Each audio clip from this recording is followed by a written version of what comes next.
people of Earth. Ha ha ha ha! Yes, it is I. It is I, what's my name again? Kronos. It is I, Kronos, king of the monkey people. Well, I come from a planet where monkeys wear adorable hats. Sorry, just adjusting my trousers. That's right. On my planet, monkeys also wear trousers. Trousers and hats. I know what you're thinking. You're thinking, well, we don't care if monkeys wear hats here on Earth. Well, Earthlings. Now, you probably are wondering, why would a king of the monkey people be dressed as a 1920s elevator operator? I'll tell you why, because when I first came to your planet, I masqueraded as an elevator operator.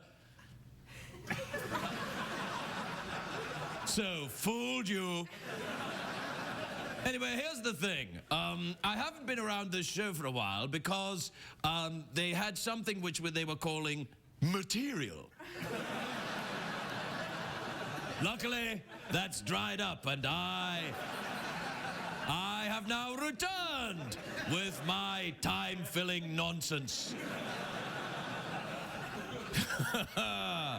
Yes. I've never noticed how adorable my ears are before this evening. What's that you say? Why, Kronos, king of the monkey people, I'd like to remove your trousers and see your genitalia. Wow! That's rather forward of you, Earthlings.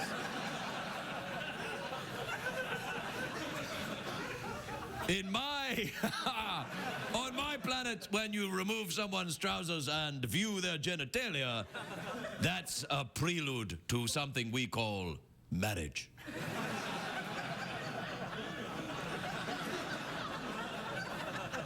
My people believe in marriage. The ceremony itself is rather beautiful. We get together and throw feces at each other. The interesting thing is, it's not our own feces. No, we have it imported from Europe. Yeah, that sounds a bit gross, doesn't it? Yeah, I'll not pursue that. All right.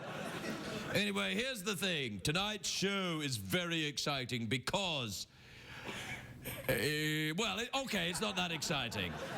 But it will be the usual length. Enjoy.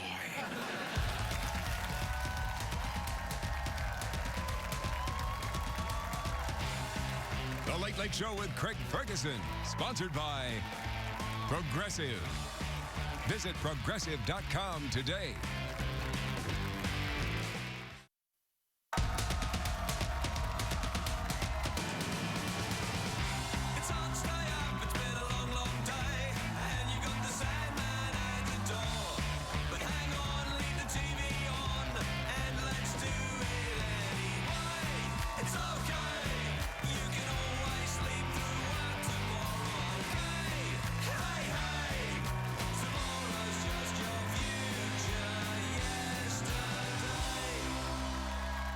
Ladies and gentlemen, Craig Ferguson.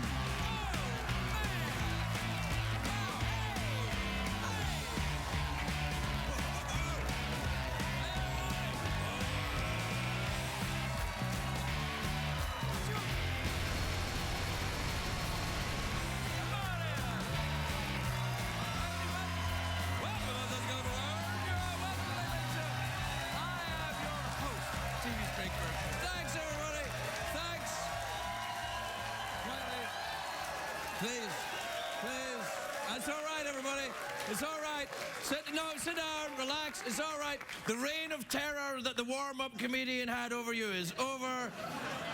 You can now relax in the sure and certain knowledge that my mediocrity will feel non-threatening to you. You at home, too. Relax. Take off your pants. Rub yourself slowly. You too, ladies.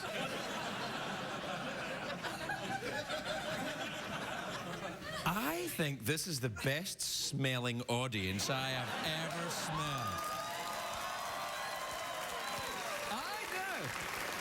What is that I smell? It's kind of bacony. I'm buttering them up. It's an old show business trick.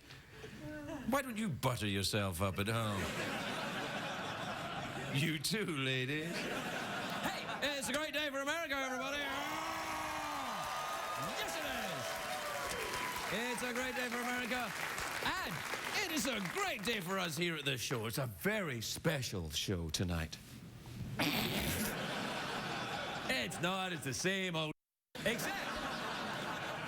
Except I've got a new tie. And by new, I mean I stole it from the soap operas downstairs. Right now, there's an actor going, "Where's my tie?" I must have amnesia. You took my tie, didn't you, Mother? Yes, I did. I took your tie because I am your father. You're my mother and my father? Yes, it was an experiment.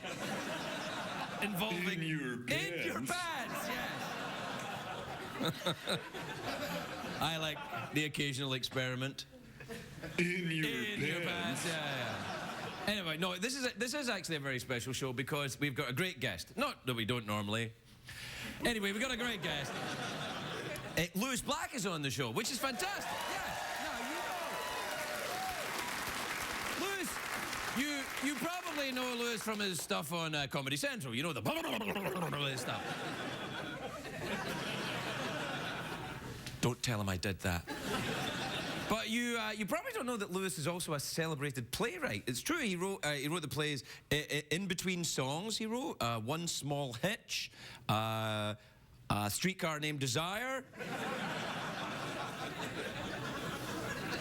That's right, Lewis Black launched the career of Marlon Brando. Look it up on Wikipedia.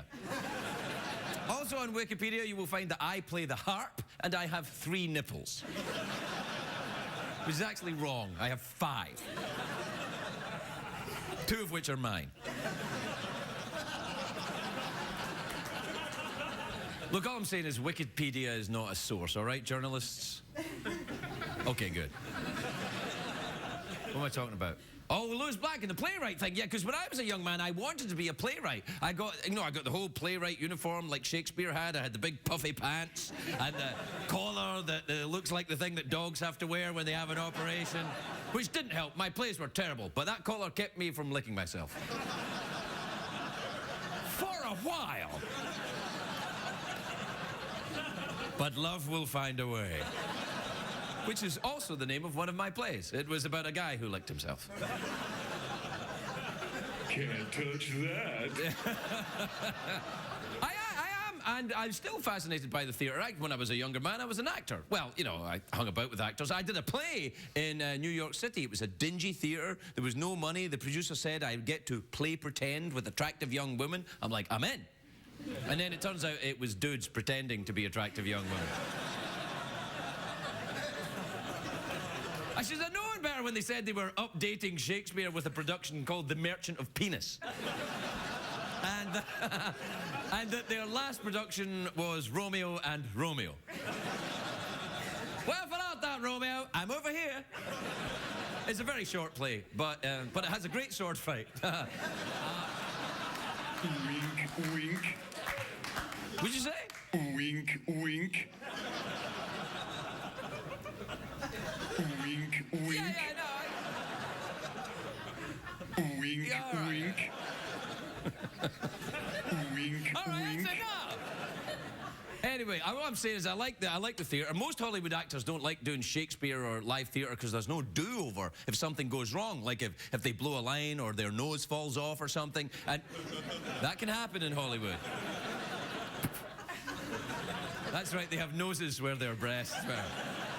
That's the new craze in Hollywood. A lot of young actresses are having noses put in where their breasts are. Like, ooh, this audience smells lovely. The critics can be very tough on the big-time actors when they try and fail at, a big Shakespearean role like Hamlet. Mel Gibson. Kelsey Grammer as well. Michael Caine. Yeah, Michael Caine did Shakespeare, he did. It was great. To be or not? Well, it doesn't matter, really.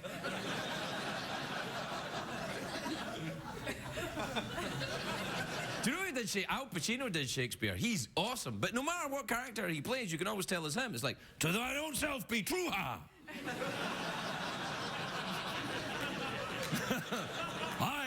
I smell a woman! Ah!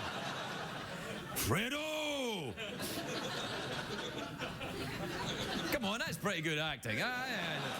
Anyway, no, please, look, don't patronize me, you bacon-smelling bastards. If I had a nickel for every time I've said that in my life. Do you know where theatre is really big is in the UK? Because, like, growing up, every year, my parents would take us to something called a pantomime. Now, it's not to be confused with a mime. Pantomime is an age-old British theatre tradition. Mime is a French dude you punch at the mall.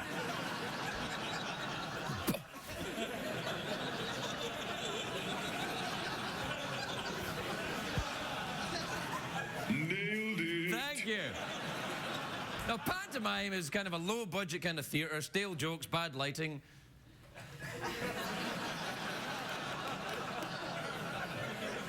I never thought of that before.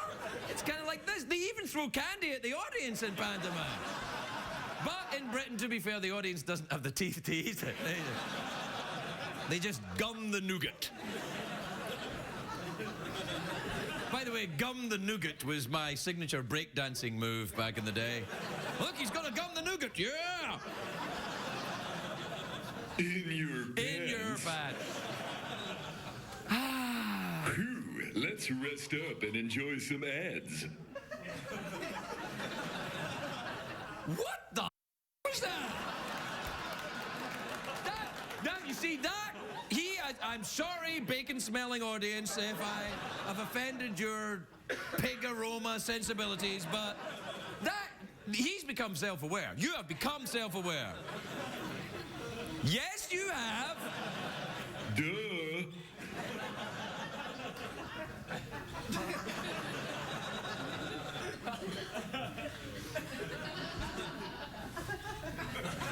All right, we have to take a break for commercials. Also, I'm going to rub my nose in some audience members. We'll be right back.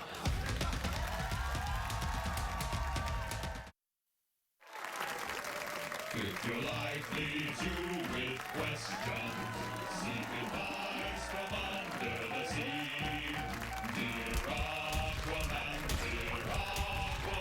please give your advice to me, Aquaman.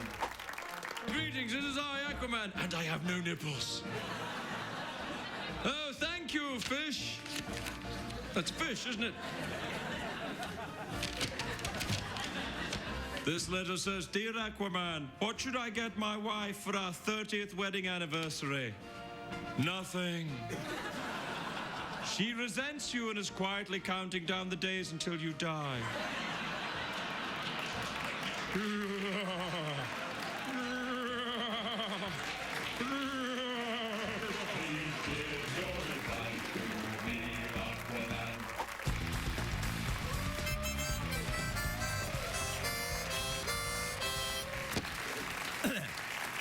Look, far be it from me to critique Aquaman, but that wasn't funny, that was just unpleasant.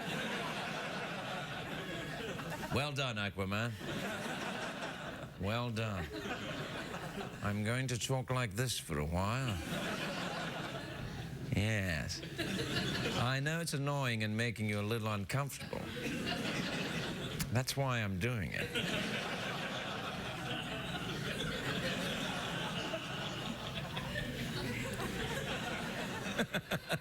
I know, I'm creepy. I never told you I wasn't. I'm a creepy guy. What time is it, Boney? To tweet or not to tweet? Tweet! Twitter is the thing with all the tweets.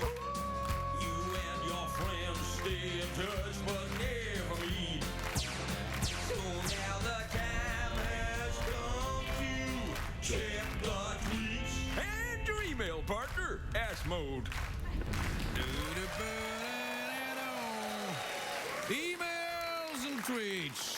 Wait a minute, who's out of the door? Good Lord, it's Secretariat!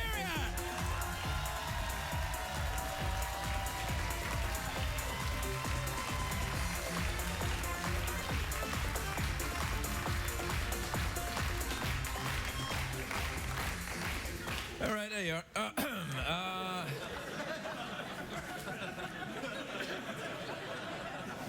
You enjoyed that, didn't you? Jeff want. Jeff want what? Duh. Jeff want duh? Wink, wink. You want to have sex with a horse? Duh. Well, you won't be judged here, Jeff. You will be judged in court, however. Let's see, this is from Robert in Santa Fe, New Mexico. Robert says, Dear Craig, my girlfriend wants to have an old Johnny Mathis song as our wedding dance, but I think it's a terrible choice. Should I tell her or just give in? Give in! It'll be something you'll be able to do for all your time together. Just as you're dancing with your wife, it'll be your wife. You'll be dancing with your wife to that old Johnny Mathis song, and you'll be looking around thinking, where did my testicles go? They haven't gone anywhere. They evaporated. Or you can tell her and be doomed to a life of loneliness.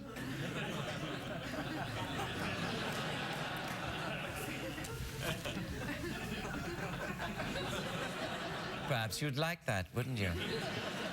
All right, this is from Eddie in Thornwood, Illinois. Eddie says, Dear Craig, my friends told me I slouch too much. I've never been aware of my posture. Do you think you have good posture? I do think I have good posture. Thank you for asking me the question, you tootsie fruitsy idiot. All right.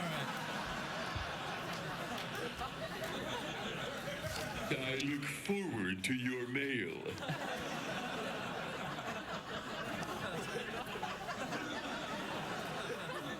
This is from Katrina in Milan, Italy. Oh, I'll have to do it in my Italian accent. Italians love it when I do my Italian accent. Dear Craig, oh, Craig-arini, I gotta ask you the email question. Okay, dokie, here it comes. Dear Craig, what do you think of the themed parties? For anyone who doesn't speak Italian, what she said is, Dear Craig, what do you think of themed parties? I love themed parties. I always like to throw a bad posture party whenever I can. And I always invite that dude from Illinois with the bad posture. What's his name again? Blagojevich. All right. This is from Charles in Lafayette in Louisiana, who says, Dear Craig, I lent a pen to a co-worker and they chewed on it. This is gross, right? It is, Charles, but it is also a secret sign. What your co-worker is saying, I have done this to your pen, I would now like to do the same or something similar to your penis. Which? What? Just trying to explain it. You're sitting there in your bacon splendid isolation thinking, oh, we smell of bacon. That disgusts us. Well, maybe your bacony smell disgusts me. Did you ever think of that? No, I think that, that might be gross, or it might be something that you'd rather enjoy. Oh, we probably can't broadcast that, can we? Oh, we can't? Oh, CBS is letting their standards slip. Actually, I think when they gave me this job, they were letting their standards slip, to be honest. Still, let's take a break and enjoy the fine products available in your region. We'll be right back.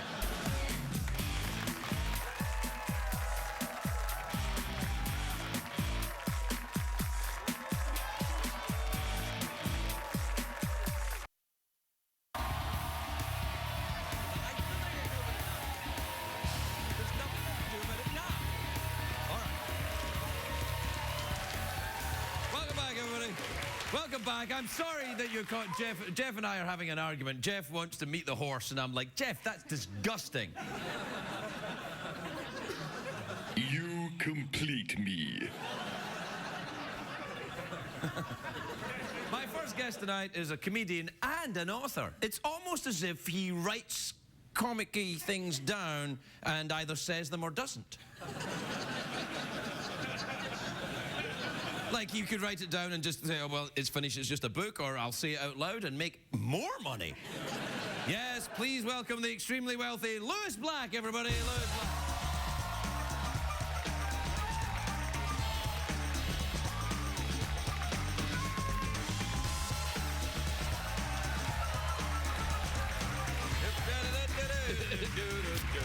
Hey, Lewis. How you doing, girlfriend? It's just great. Things are just great. Well, you're wealthy beyond a sultan's dreams.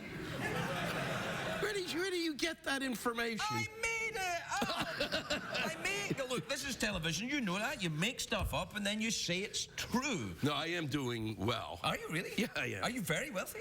Not very. Not in the scope of stupid wealth where you go, what are you people doing with this kind of money? Where you go, that's too much. Right. You shouldn't have that much. You don't need 6 homes. Right, no. With a staff of 20 in a boat with... Oh, you do? No, you don't. Yes, you don't. Yes, No, you don't.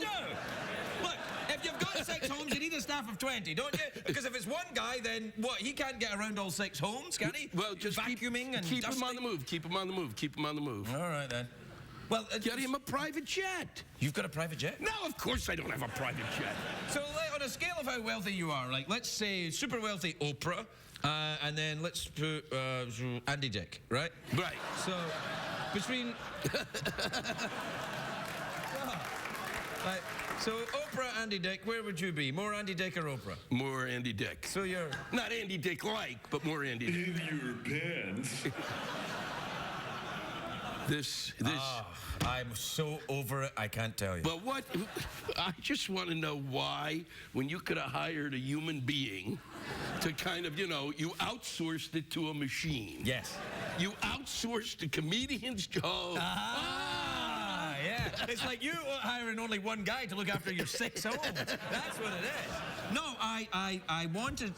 there was that, but there was also I wanted to put my little stamp and say that, perhaps there was a parody here about late night and the sidekick model in the late night. You know what I mean? I understand. Right. And so you picked that. Yeah, I may have overdone it because he's just turned into a sort of thin gay heckler. He's not really a sidekick. So, don't you hate hecklers? I hate hecklers. Oh, they always think they're helping. Oh yeah, no, and then they come up afterwards. After they've just... I helped you. I'm like, you know what? I was doing fine without you. Bastard.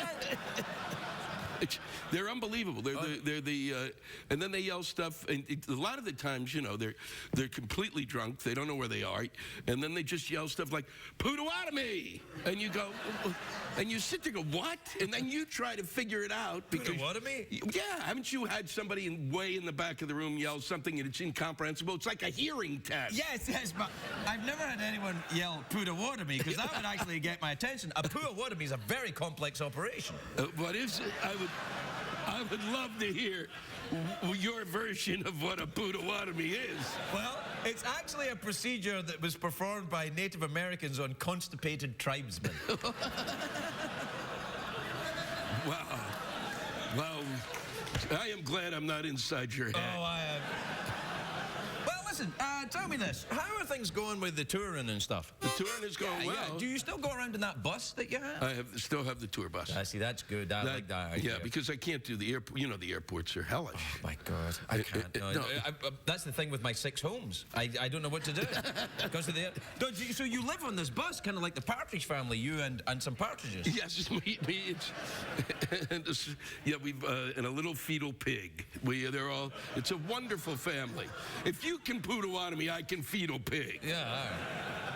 Don't give me a look like I'm nuts. After you've been up here, you're talking to a robot, you're drinking out of a snake glass, and every so often you show off your musical talent. Yeah, you're right. Perhaps I'm in a bit of a glass house throwing a stone. It was the first thing that came to mind. I went with it. Well, You know, I think it's okay to you know, travel around with a pig as long as you get, you know... It's a smallish pig. All right, I didn't think it was a giant pig. Lewis Black and his giant pig appearing tonight in Las Vegas. I wasn't saying that. Although, I gotta be honest, a lot of people would go and say that. But it's a moneymaker. Yeah, you know, you and a pig. And if the pig could do tricks, I wouldn't have to work. You know what you know what you want? You know what you want? You want one of them French-Canadian pigs that balances on things. A Cirque du Soleil pig is what I'm talking about. You know, it's gonna... Oh, look at it! That'd be fantastic. You do that, and then you come out and do 20 minutes, it would kill. Look, I don't even want to... I'm just letting the pig work. I'm letting the pig work. Then I'm hiring somebody to manage the pig and wander around with the pig, and I'm going to sit in one of my 6 homes. And then call in and go, what did the pig make tonight? How did my guy do? We'll take a break. We'll be right back with Lewis Black, everyone.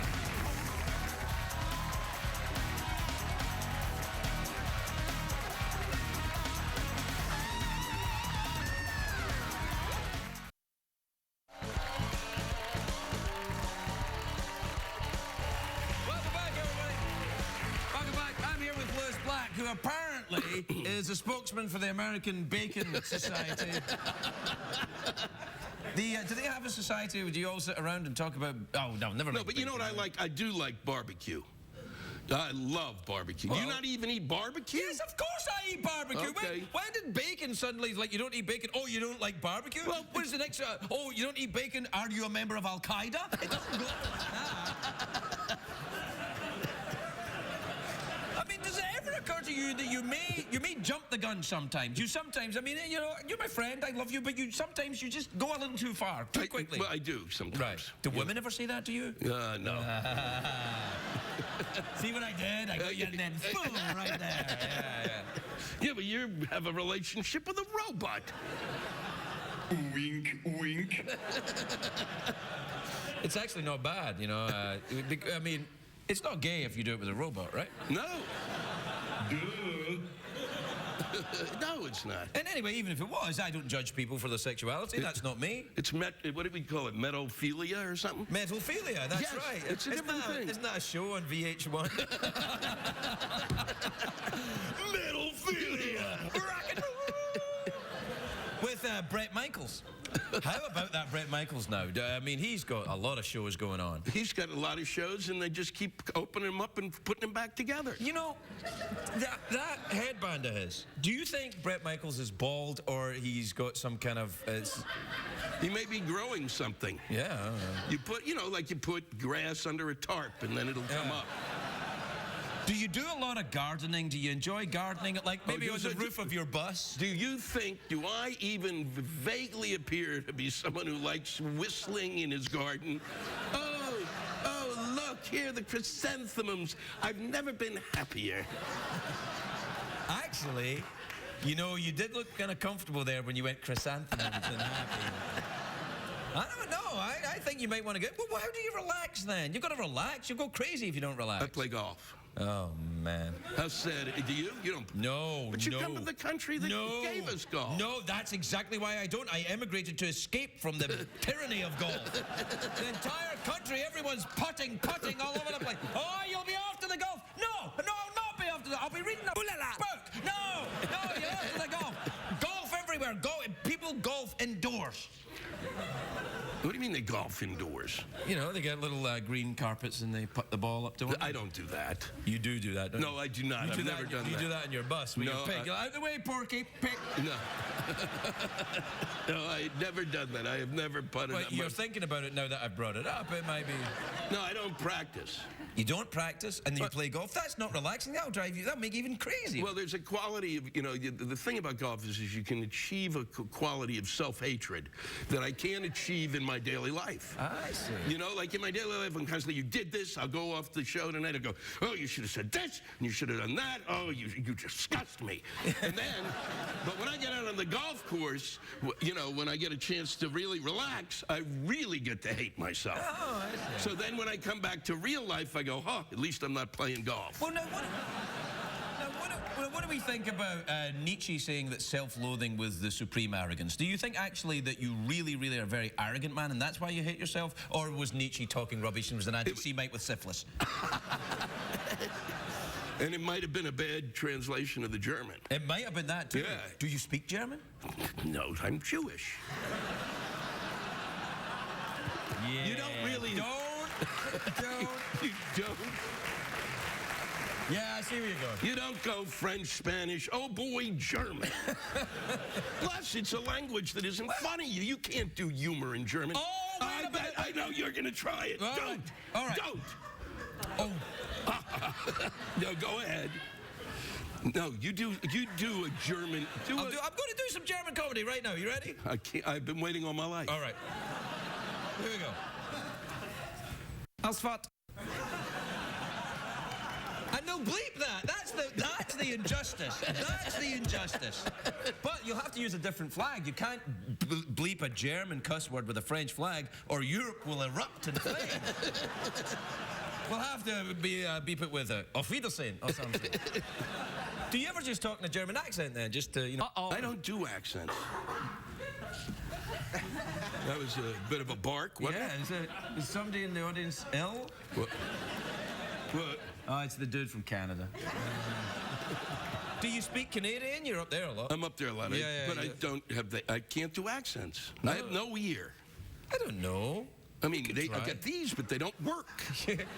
Really? Yes. I don't have that kind of sense, and I wish I did, because it could give me some more time on stage. No, you don't. Yeah, it does. Yes, you're good What at that about musical stuff. ability? You got any musical ability? I was taught piano, this is not a lie, by a woman who had arthritis.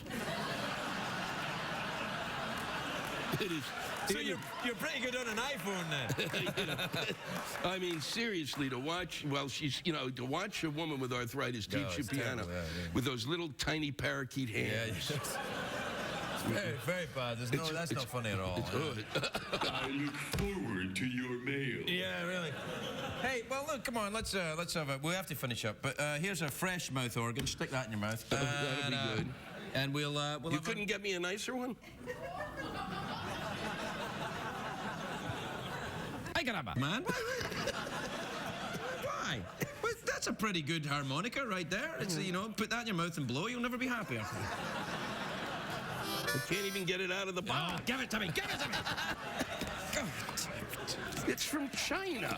Yes, it's from China, where all the middling mouth organs come from. There you are. Right, you ready?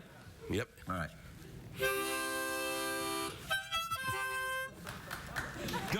Don't. That's the trouble with a lot of society today, overpraising kids. Let's black, everybody.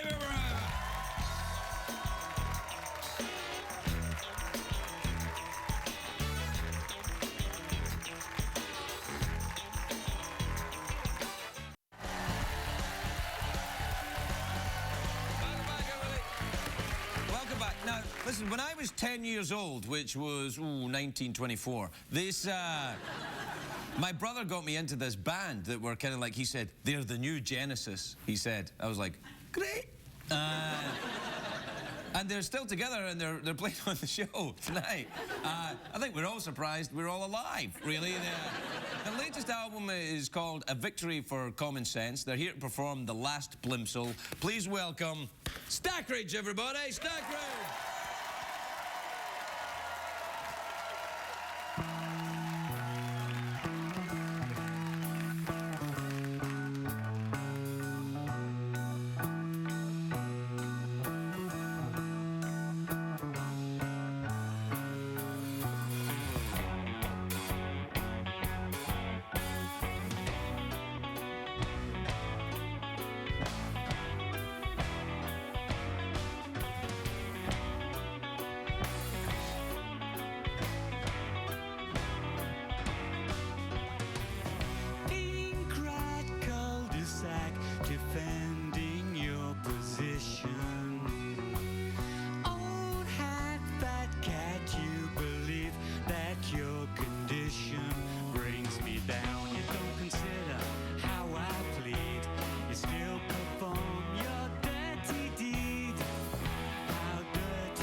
I moved that cat using special powers. That's the wonder of the people of my planet. We can move from one area to another area. What? All I'm saying is I moved the cat around. Oh, I don't know. It's always a danger sign when you smell bacon from an audience. Now, people often say to me, Kronos, they say, king of the monkey people and leader of all monkeys. If they don't say that, I have them beheaded. That's about it, really. That's what they say. And then they're quiet. And I step on them. For you see, royalty, much as it may seem glamorous and sophisticated and sort of exciting to American audiences, it's actually a system of government based on repression. It is, in fact, un-American. Although I wouldn't know that because I'm from a planet full of monkeys who are not descended from anyone.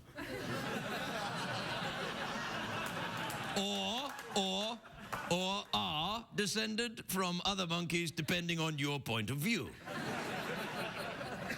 That's right. I'm taking a neutral position. Something I often do with... Good night,